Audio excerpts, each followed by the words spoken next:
What if your English class felt less like a boring lecture and more like some kind of high-energy workshop?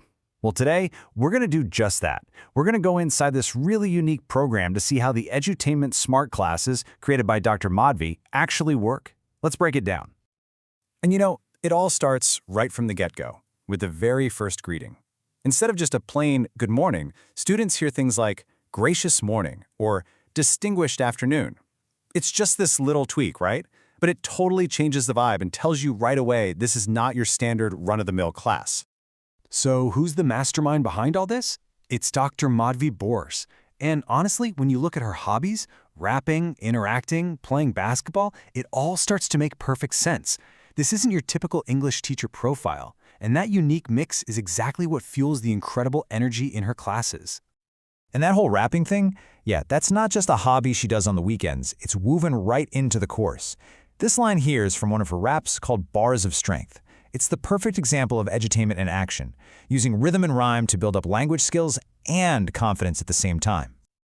Okay, so you've got this energetic rapping instructor, but how does that actually play out in a classroom? Let's get into the structure, starting with the warm-up. This is all about ditching that passive learning style and getting everyone ready for action. First things first, this class doesn't kick off with grammar rules. Nope. It starts with movement. A super quick physical warm-up, raising hands, clapping, even throwing an air high five. The goal is so simple but so powerful. Get the blood flowing and get everybody ready to participate. It's about connecting your body to your brain, which is a huge part of learning. All right, once everyone's physically warmed up, it's time to get the voice ready. Students will dive into a tongue twister, something simple but a little tricky like fat frog flip. Now, this might sound like just a bit of fun, but it's actually a serious drill for pronunciation and getting those mouth muscles ready to speak English clearly.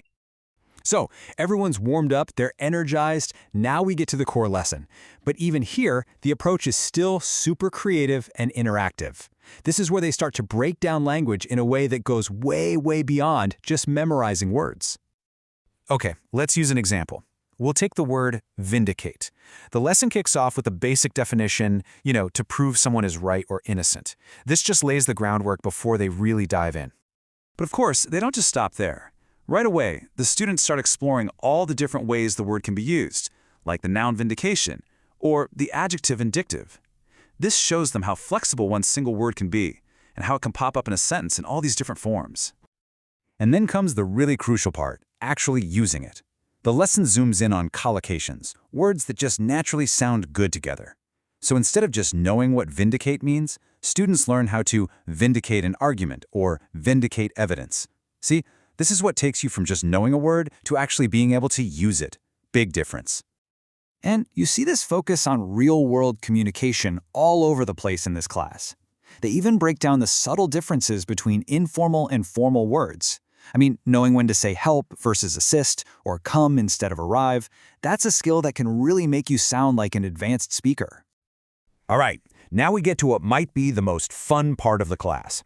This is where games and activities aren't just a break from learning, they're powerful teaching tools. Here, the games are the textbook. So, you want to try one? Here's a riddle straight out of the class. I have cities but no houses, forests but no trees, and rivers but no water. What am I? It really gets you thinking, right? You have to use your English skills, but in a totally different, creative way. Give up? The answer is a map. This kind of problem solving is such a great way to lock in vocabulary without it ever feeling like you're studying. It makes learning feel more like a discovery. But it's not all just fun riddles. Things get more advanced to build some really serious skills. They'll have a group debate on a topic, like this one. This pushes students way past just vocabulary and into critical thinking, learning how to build an argument and defend your point of view. And the list of activities just goes on and on.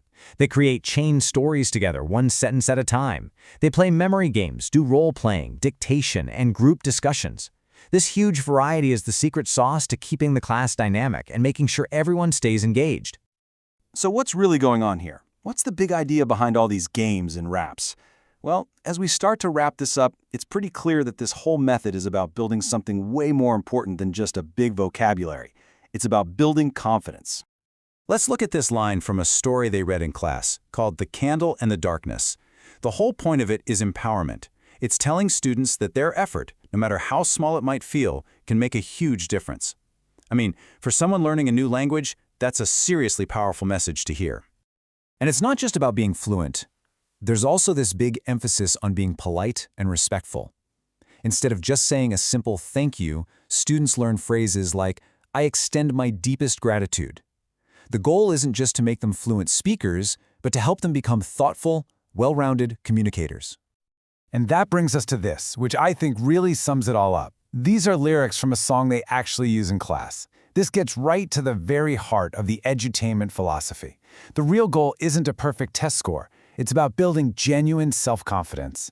So in the end, it's not really about can you speak perfect English. The real question is, do you believe in yourself enough to even try? And that's what this class is all about.